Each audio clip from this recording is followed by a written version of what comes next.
जय माता दी मेरी प्यारी बहनों, आप सभी का मेरे YouTube ब्लॉग में एक बार फिर से स्वागत है। मैं हूँ गौरी पांडे और आपके सामने लाई हुई एक सुंदर सी कथा लेकर।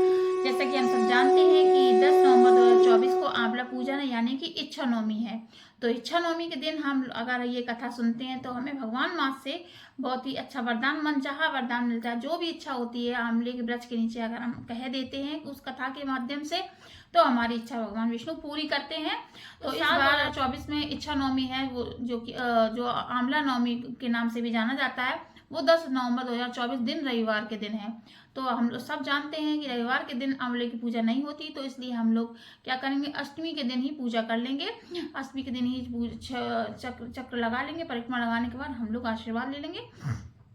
और अगर ऐसा नहीं है तो आप लोग ऐसा भी कर सकते हैं कि अगर नवमी के दिन ही पूजा करेंगे तो हम लोग पेड़ को छुएंगे नहीं, ना ही उसकी पत्तियों को स्पर्श करेंगे। दूर से ही हम लोग उसको चंदन रोली जल चढ़ाने के बाद परिक्रमा लगा लेंगे और हाथ जोड़ के उनसे प्रार्थना कर लेंगे। इस तरह भी हो जाएगी। तो चलिए, आज हम आपको इच्छा नवमी के दिन कथा को सुनना बहुत ही ज़्यादा महत्व होता है कथा का, तो कथा को जरूर से जरूर सुने। तो चलिए शुरू करते हैं। बोलिए श्री भगवान की जय। तो बात एक समय की है कि एक नगर में एक राजा और रानी बड़े ही प्रेम भाव से रहते थे। उनके एक बेटे बहू भी थे, वो भी बड़े मन से प्यार से रहते थे। उस घर में सब लोग बड़े ही मन से रहते थे। उनके यहाँ जो राजा थे, उनके यहाँ बहुत धनमाया थी। तो उनका एक नियम था कि वो 2 आंवले रोज, सोने के 2 आंवले रोज वो दान करते थे। तो इस तरह से तभी उसके बाद वो खाना खाते थे। इसी तरह से सालों साल ये नियम चलता आ रहा था। तो राजा ने जैसे ही एक दिन आंवले सोने के 2 दान किए, तो राजा की जो बहू थी वो अपने बेटे से, बहू अपने पति से बोलती है कि आपके पिताजी अगर ऐसे ही धन लुटाते रहेंगे, ऐसे ही रोज आंवले सोने के देते रहेंगी लोगों को, तो हमारे पास आगे भविष्य में कुछ नहीं बचेगा। तो जो उनका जो बेटा होता है वो अपनी पत्नी की बात सुनकर बोलता है कि ठीक है, मैं पिताजी से बात करूंगा। तो वो जाके राजा से बोलता है कि पिताजी, आप ये सोने के आंवले दान करना बंद कर दीजिए, इससे हमारी धन माया नष्ट हो जाएगी और हम लोग कंगाल हो जाएंगे। तो उनके पिताजी जो राजा थे और रानी थी, उनको अपने बेटे की ये बात सुन के बहुत ही ज्यादा दुख हुआ, बहुत ही ज्यादा बुरा लगा। तो वो लोगों ने महल छोड़ दिया, वो जंगल में जाके भटकने लगे। अब जंगल में भटकते भटकते भटकते भटकते 7 दिन हो गए। उन्होंने अन्न का दाना तक नहीं खाया, क्योंकि उनकी आदत थी, उनका नियम था कि वो 2 आंवले सोने के दान करने के बाद ही भोजन करते थे। तो इस तरह से अगर उनके पास सोने के आंवले नहीं थे तो वो भोजन कैसे करते। अब विष्णु भगवान ने उनकी हालत देखी, तो उन्होंने भी सोचा, अगर हम आज भक्त की परीक्षा में अगर हमने उसको सफलता नहीं दिलाई, उसको वरदान नहीं दिया, तो लोग हमारी भक्ति पर विश्वास करना बंद कर देंगे। तो भगवान विष्णु जमीन पर आए, उन्होंने चमत्कार किया। उन्होंने उस जंगल में, जो वीरवान जंगल था, वो उस जंगल में उन्होंने बहुत सुंदर सा सोने का महल बना दिया। अब तो राजा रानी पर देखकर चकित हो गए कि ये इतने घोर जंगल में ये महल कहाँ से आया। तो राजा रानी अंदर जाते हैं और तो उनके जो महल के बाहर दरबान खड़े होते हैं, वो कहते हैं ये आज से महल आपका ही है और आप ही इसके मालिक हैं।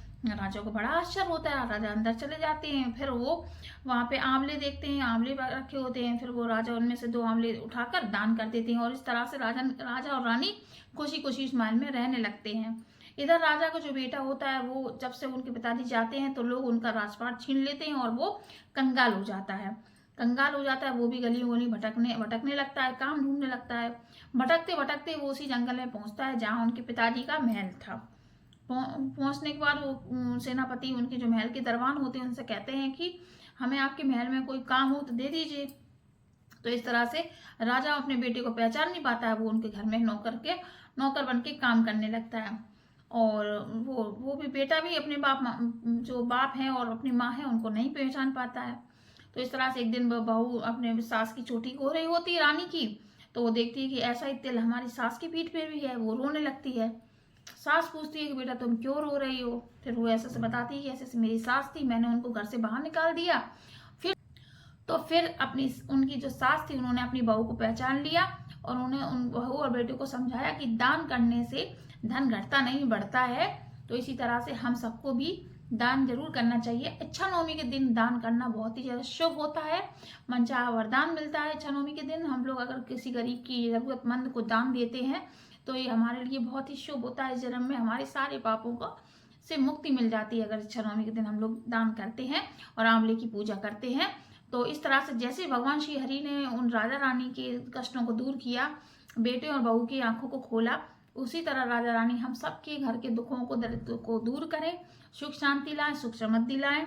इसी के साथ इस आंवला पूजन की इस कथा को सुन के यहीं समाप्ति करेंगे और चावल को हम लोग भगवान के आंवला के नीचे डाल देंगे, रख देंगे। तो इसी तरह से इस कहानी का ही अंत होता है। अगर आपको मेरी छोटी सी कहानी अच्छी लगी हो तो हमारे चैनल को सब्सक्राइब करें। हमारे चैनल पे ऐसी भक्ति से जुड़ी हुई चीज़ें, कथाएं, पूजा विधि और ढोलक भजन आपको आते हैं तो आप लोग अपना सपोर्ट करिए। इसी के साथ लेते हैं विदाई। तो राधे कृष्णा, जय माता दी दोस्तों।